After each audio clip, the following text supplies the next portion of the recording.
in the community standards, which is basically an extrapolation of what's in your documents, making it less vague. So that will pretty much put a lot of it back on the owners to ensure that they're sending us documents and applications that are completely vetted instead of it coming into, say, your lab or whoever's on the board, and then having to look at it and kind of go, why? Yeah, do they want to pay $100 again? Yeah. If you send me Swiss cheese, it's getting rejected, and now to submit a new application is another $100. So why don't you just make sure that guy you knew we were going to reject doesn't even come to us? Yeah. So it takes a while, but we train the investor owners to realize, like, this guy's not good for my HOA, it won't work. And some of those investors just sell. Property values are through the roof right now. They're not going to get hurt. So if they find out that this HOA doesn't mess around, put that on the market. Yeah, see? Leasing committee, leasing committee. Yeah, that would be good, because I think a lot of it isn't necessarily from, like, let's say, our side. Because, like you've seen, like I've seen, these things that kind of go, it's not even hit. If you turn a couple pages and you have questions about something and kind of go like, all right, you should have already kind of established that this person wasn't fit for the community from the start. Yeah. Well, So I'll tell you right now, you know that green speaks louder than anything, right? And currently, they're getting $2,000 a month out of these units. Or more. There's been more. Yeah. But I will tell you also that one of our owner landlords already complimented us on the fact that our HOA fees were so low because he owns 3 other properties and their fees are so much higher. What he was saying is, I'm making so much more net income off of this property than I am the other ones. And that's kind of like a red flag too. Like, oh my gosh, you know, people selling here. And I mean, I know this for a fact because my mother-in-law's house was listed for rent before they signed the closing documents. And that's kind of one of the things where it's like, you know, and you've discussed this, we've discussed this, putting something in the documents that say, sure, you want to buy in here and then you want to rent, that's great, but you've got to live in it for 24 months before you rent out. But but the person who rented out, who bought to rent out, they don't even live in the country. And kind of when we sent out the census, to Denise's point, you know, thankfully we only found 5 homes that weren't on our rental list. Only 5. Well, you know, that's why we did start the leasing committee, but we're a leasing committee of 2. So, leasing committee, Jerome, and you can help. No, but seriously, because you do know this stuff, because you sat on the board, and it is helpful to have somebody who can say, hey, these are the things that we're looking at, these are the things we should be looking at, these are the things that we should be writing in our documents and our bylaws. Let's focus on what these should be, you know, how it should be worded, and I mean, you know what I mean? Like, it's just, I think it's important, and to have maybe the management company have a background check that is coming from them and not from the landlord that everybody goes through, not, hey, I want to use one of the rules. Yeah, and like, I want to use Joe's background company, I'm going to use Paul's background company. And there's room for improvement. Yeah, I mean, and you know, probably, but I mean, we just started, so we don't know. And we just started the leasing committee, and trying to get, hey, when does your lease start? When does your lease end? Is a nightmare.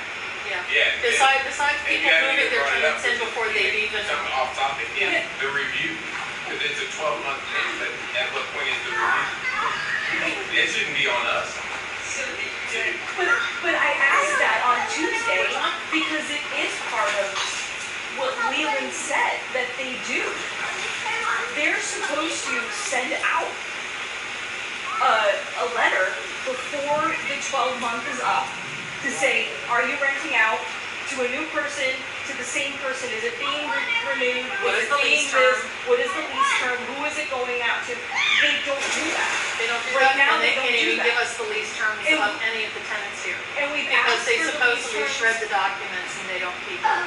There's no record keeping. And I asked that too after the meeting. I said, are there records of this? Are there paper records of this? Are there no paper records? We're getting So charged you for do record that, keeping. correct? That's Yeah, something that you as would long do. as it's in your documents that the board has the prerogative to restrict renters, they would turn it over to us and then we would restrict the renters. Okay, so what I started to tell her was that back in the corner, okay, I don't know, this is terrible, I've lived here 10 years, I don't know the streets, okay? So if you follow the street down, okay, and then at right angles, in the corner back there, okay, there was a moving truck. The U-Haul I saw today, it's at 6715. All right, Yeah. so I walk in my house, this meeting started at 5:30, I got here at 5:15. I left work, I walked to my house just long enough to change into flip-flops to walk over here. In a short time, a bunch of stuff would here at the dumpster. The only place it could come from was that unit because it's like boxes and everything else. Now, I thought those people were owners, now I'm wondering, are they owners? There's never a for sale sign there. No, they're probably rents. They're probably rented. All those units there at the end. Maggie's building? It's a Maggie's building. Well, I don't know. It's like, you know, The end unit at Maggie's building. you know, my daughter. She's 4680, 66th place. Okay. Well, the next building over, like if you're coming this way, the next building over at the end is always rentals. It's like, Yeah, all we need is the address and then what we do is we do a public record search. I'm not sure Okay. which one it is, but You What see about it's those- homesteaded. What about those that fly under, I'm gonna count, so Those I are see that. those are the ones that were going to test. They may not have caught them today. So my but point we're is that keeping up at it. I wanted to bring it to your attention, not quite like this, but Yeah, bring it to your attention, Yeah. so that Oh, you can look. 6715 46th Lane. Yeah. It's this 46th Lane. It's sold. I know who it is. Okay. I got it. Yes. Okay, Sean's or in is case that in case it was a renter, you know, because like I said, Oh, G million, okay. I see things, you know, you see something, say something. Right. Oh, yeah. I called the police one morning, way Yeah. back when, and I was I gonna turned say, out to you be a probably- resident. I'll bet you've gone to the appraiser's website, right? Oh, of course. Yeah. First thing you do is see if they're homesteaded. If they're not homesteaded, that's your first sign it's a rental. And then the second thing is we send them an affidavit that says swear that this is not a rental. Right, but I mean, I've run across people, okay, whose parents, because my daughter's is, you know, my daughter's in her early 30s. And so now her friends are buying houses. I'm like, don't forget, you got a homestead. What?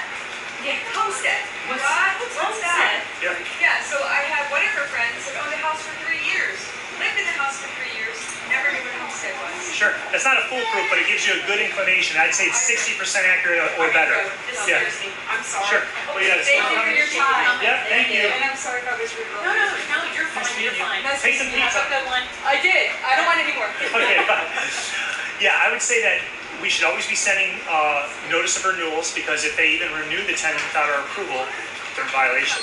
And then we can tell them they have to evict the tenant, and then the tenant's going to sue the landlord, and they're going to find out real quick not to mess around with that stuff. So the key is finding out who's renting and letting everyone know the rules on what happens to rent, and then enforcing them uniformly and without fail. We've had one community where a guy was buying all of the homes in a trust, a land trust, Florida land trust, and he was making his renters beneficiaries. So he got around every rule, because that's an owner, according to Florida law, and there's nothing you do. So there's always going to be a few that you just can't get a hold of. But for the most part, We do have a couple of trusts. yeah, and the trusts are smart, they know. What we do is we send out the affidavit that has them basically swear under perjury that they are not renting. And then if they are renting, we need a copy of the lease and all that stuff. But once they're playing ball, they know it's going to get ugly if they don't. And then once we identify they have a renter there. Right. Okay, we could also send them to the attorney and make it really expensive for them to keep a renter in there. Because the HOA has the right to tell people they have to have the renter move out, if it's in your documents. Because if you did not give approval and it's in your documents that you are allowed approval, that renter needs to go. Doesn't matter if they live there 4 months. That's one of the first words that's on the tip of my tongue, documents. Yeah. Because we were given, or I should say, even the original board was given vague documents. Yeah. Yeah.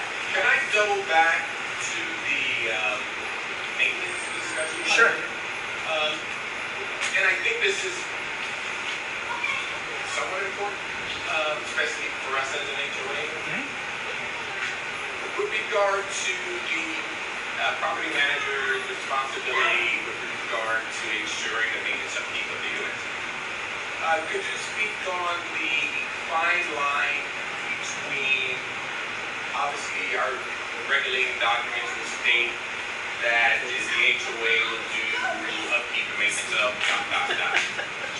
And what the difference is between that responsibility and the owner's responsibility, seeing that we're not a condo where the HOA is automatically assuming the responsibility of the structure. Right. And then the owner is responsible for the interior. Right. When it comes down to, like, say, some of the superficial cracks and stuff like that, where's the fine line in determining responsibility? So your documents will state everything, like homeowner's responsible for this, HOA must maintain this, all that. So if it's hard for people to tell the difference, we create what's called abstracts. And abstracts are quick, we give them to our call center. Abstract is like, we reviewed your documents, we answered a bunch of questions out of them, like who's in charge of lanai screens? Who does windows? Who does stucco? Who does paint? Who should insure the roof? Which insurance policy do I have to have? Is it 803B? All that stuff will be in your abstract. So any fine areas, any gray areas that need to be established, then we go to the board and say we need to adjust your documents. We have major glaring gray areas that a lawyer's going to eat us up on. Everything else is in the documents to quickly go, screens are yours, stucco's mine, windows are yours, roofs are mine, and able to separate that. That way, if they're doing... Water coming in sliding doors. Yeah, so they're... Because they don't have porches or lanais on So that. let me tell you about that. So Florida just passed in the legislative update a change. If it's a storm-caused leak and it's flat and it's an HOA, it goes to the HOA documents. If it's 718, where it's like a condo, I think you guys are HOA, right? HOA Yeah, 720, right? So you guys don't have to worry about that. So in 718, it's now covered where your windows and your doors, if that's where the storm created water intrusion, it's now the HOA's responsibility. So in a condo, your sliding glass door is yours to replace at will. But if it's a leak from a storm, the HOA's insurance policy is what it pays for it. But you guys are HOAs, so you guys should be taking care of all that on your own. So to Jerome's point, with that being said, where we have, and in our documents, let's say as an example, we've had some issues with some homes where there's huge stucco cracking at the front of the buildings. Now, had we had a maintenance plan from the beginning, and we were to have someone who would come out and say, oh, we're inspecting the buildings annually, we see small cracks, and they're getting to those cracks right away, and they're maintaining those annually. Because I think I remember initially, when did you move in here? 14. Okay, so it was when I moved in, so before you, so there was a newsletter, I think I can send it to you, I'm gonna send it to you. So there was a newsletter where when the community was turned over to the board, they initially stated that annual maintenance was gonna start on each unit manually. So every building was gonna have annual maintenance done on every unit. It never happened. So they apparently decided, and I can't find this in the minutes, so I don't know where that I don't know why the decision happened, I don't know. I was told that the decision was to have the building maintenance only happen every 7 years when the painting happened. So the building maintenance would be the stucco with the caulking around the windows, whatever. I was told by a resident that when they brought up this, through the water intrusion survey, that when they brought up this lawsuit, well, not the lawsuit, when they brought up issues about water intrusion, etc., to Leland, they were told to contact Beazer, and then back to Leland, they were informed that there was no need to do any building maintenance by both Beazer and Leland, because I don't know if it's true or not. I don't have any emails. This is just told by a resident to me because they were here in 2006 is when they bought. That there was no need to do any maintenance on the buildings except every 7 years when painting happened. Now we're obviously dealing with reconstruction defects. So to that point, if we were to have had maintenance done on buildings annually, let's just use the stucco as an example. So you have someone come out and visually inspect the buildings annually and say, hey, every year we're doing this and we see a couple of cracks and we're fixing A, B, and C. Doesn't mean we're painting, it just means we're fixing it. We could have avoided such things as an entire facade of a building probably. I'm not saying we could have, Maybe, but maybe not, yeah. perhaps Yeah, we're we hoping. could have, Yeah. yes. Can I To also that point. say, I guess that's where it needs to be defined. Right, and Because that's what I'm at a certain saying. point, you could also argue that if our documents state that the job of the HOA is to do, let's say,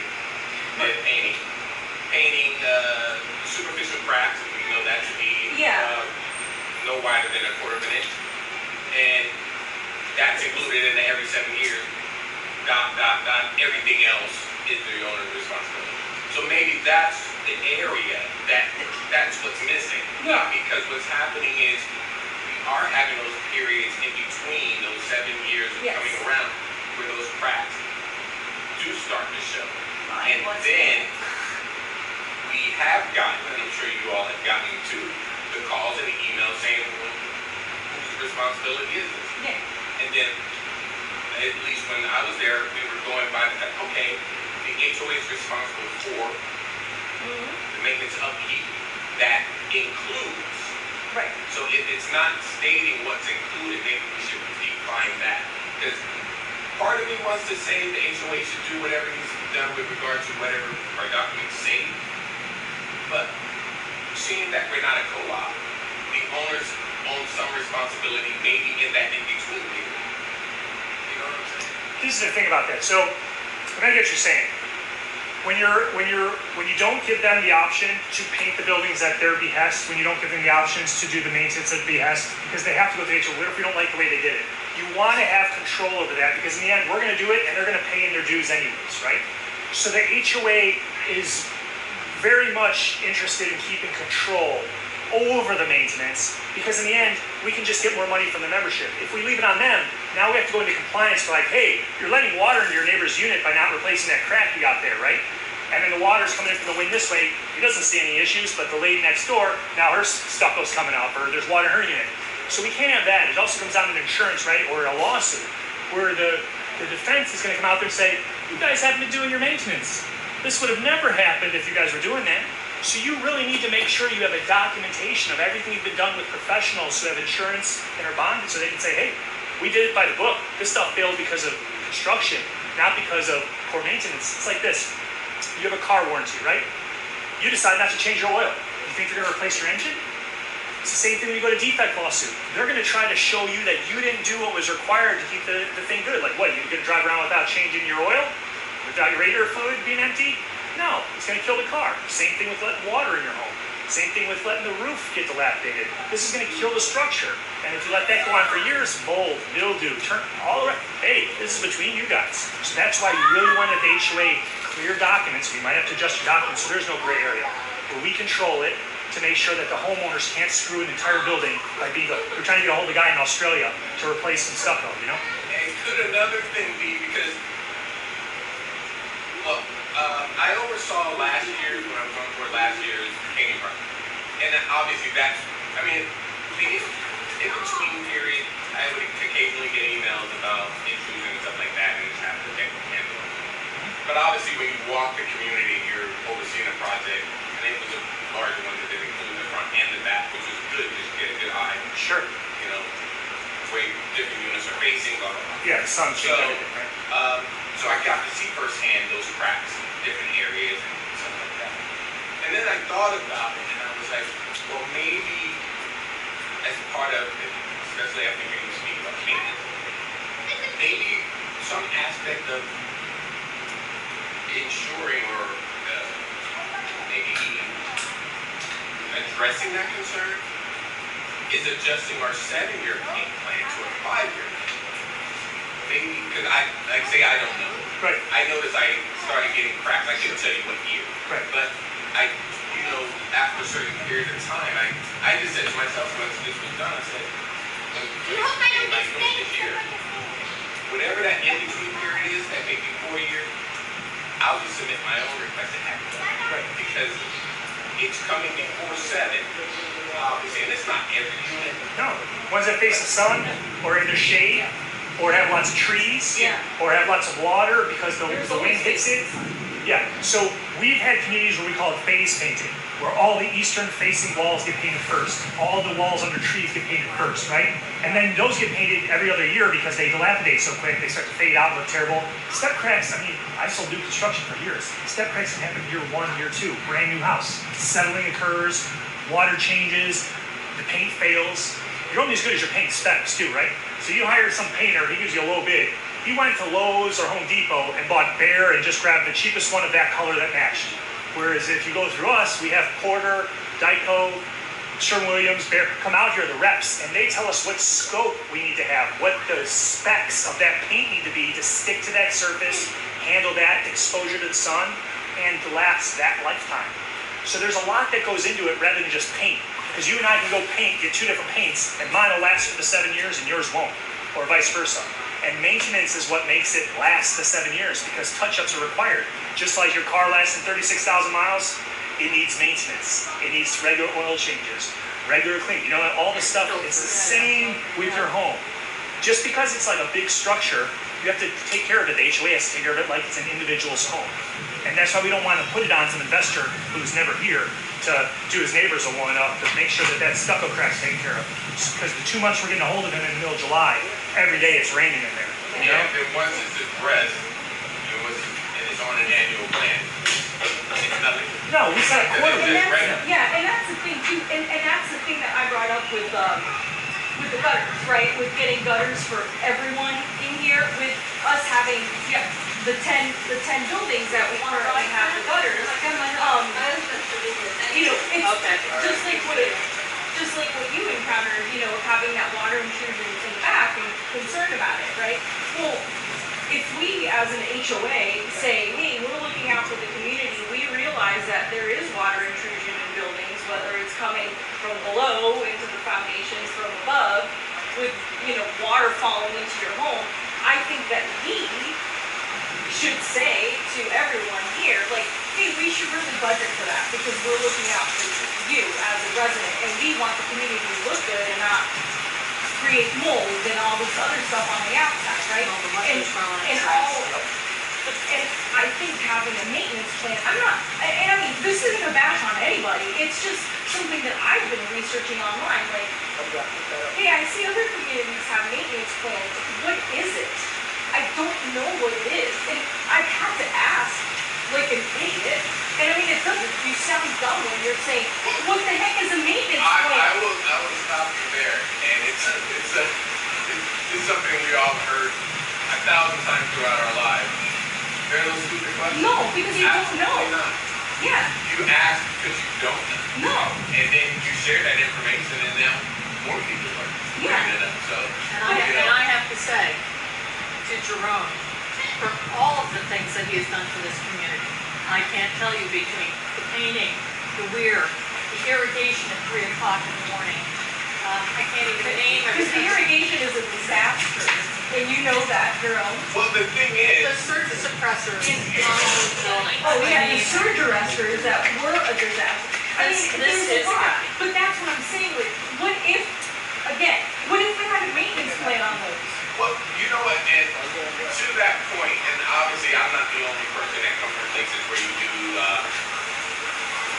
preventive maintenance, but There it is. But I was military, and all we did was preventive maintenance. That's So it. it wasn't a matter of just sticking something and repairing something. I would tell you one of the first things when we found out about the defect of the gear, my question was, okay, we know now that it changed. Sorry to change. No, take it. But we know now because the Swift Mud inspections went from once a year to every 5 years. Right. And I said, but it should be on the HOA to get someone out there to inspect it. Right. So that we didn't have that absorbent cost and the structure started to collapse. There are things that require preventive maintenance, a maintenance plan to ensure that we're not then having to this huge scope of repair Right. that then falls in. Yes. I mean, it seems normal when you just speak about it, but when you realize that you're not doing it, That's it's the like thing. you save yourself a lot of headache. Right, and I think that that's the biggest thing is that, you know, we're talking, now that we just said preventative maintenance, right? We're sitting here and we're like, you know, but Thanks. doesn't that make complete sense? Why haven't we done that since 2006? Because I can say I have water intrusion at my front window, and the first thing I said, you know, when you walk around with your blue tape when you're moving in, because I'm the owner of my house when it was built, and you walk around with blue tape, and I'm like, this window looks completely unlevel. And he's like, well, what do you expect me to do? Take it off and level the whole front of your house? I'm like, yeah. And he's like, yeah, we can't do that. And he walked away. A brand new homeowner, I don't know what the heck to do, so I walk away from it. I have a bubble underneath my window every time it rains. I don't know what to do other than forward the pictures of it to Keith now because I don't know what else to do. My bathroom, I moved in June. In October, I had black mold. I went to them and they said, joke's on you, you were supposed to grout underneath the marble sill in your master bedroom. Take a whole Our box. bathroom. And I'm like, I'm supposed to grout. I moved in June, and in October, I'm supposed to grout? Isn't that your job as a new construction person to grout that? I mean, stuff that didn't make sense. I filed an insurance claim, you know, like 5 months after I moved in because I can't use my master bathroom. Jeez. I mean, those are the things that, like, you see. And now, and we also got clarification on the roof. As an owner, it is not your responsibility to fix the roof unless it is an act of God. So the stuff that's going on with Denise, that's not her responsibility. It's the HOA's responsibility. We got clarification from the insurance guy. So what happens is we had been maintaining that annually. And somebody had come in, like what Nick was saying, what if somebody had come in and got up on the roof and said, this is feeling a little soft up here and we should be. It's just those small things. And, you know, and I've asked Tara and they didn't really have an answer for me. And I've asked legal, and this is not a bash on any management company because a lot of them have different answers for a lot of the different things that I've asked each one. And these are my personal questions, not Berna's, not Stephanie's, not Alex's, and not Jen. These are my personal questions because these are things I'm seeing in my home and I as a resident want to know. Because these are differences that I want to see us as residents having to community move forward. Leland had nothing to say about a management plan and being on the board, or a maintenance plan. And being on the board, that's important to me. And being a resident, it's important to seeing Twanner's wall painted white and knowing she had water intrusion. What happens if we had maintained that since 2006 forward? Jerome, if you have cracks, what happens if we maintain that annually? Not saying a new paint job, but what happens if we put that in our budget annually and we maintain that? Yeah, because just like you were saying that with the every other year, painting those that bases are corrected. And because even when I was looking at it, because I had it, I spoke to Canada. Because I had water intrusion too. It wasn't to the degree as on us, but I just kind of, in cleaning on that wall is where my TV was set up and I was sweeping. You don't want water intrusion I there. could see that the tile had buckled, and I was like, and then I went outside and then I saw that superficial crack, and I was like, that's when I started kind of connecting the dots. So yeah, it doesn't necessarily have to be a full unit, but our maintenance plan could include filling that upon inspection, and then painting the lower level if it deemed enough. But if it's more based on inspection, do the whole side. Yeah, sometimes it's just one unit has the bad luck and, The other one doesn't. yeah, and you just repair that once. Like for me, at the rear of the building, it don't be anything, but on the side, just on the side. Where that phase go on, phase away, Well, coverage, is that okay there, where Joe County? It's about what's in your documents. Yes. It's about what's in the documents. We'll do whatever's in the documents. As long as the HOA has money for it and the board gives us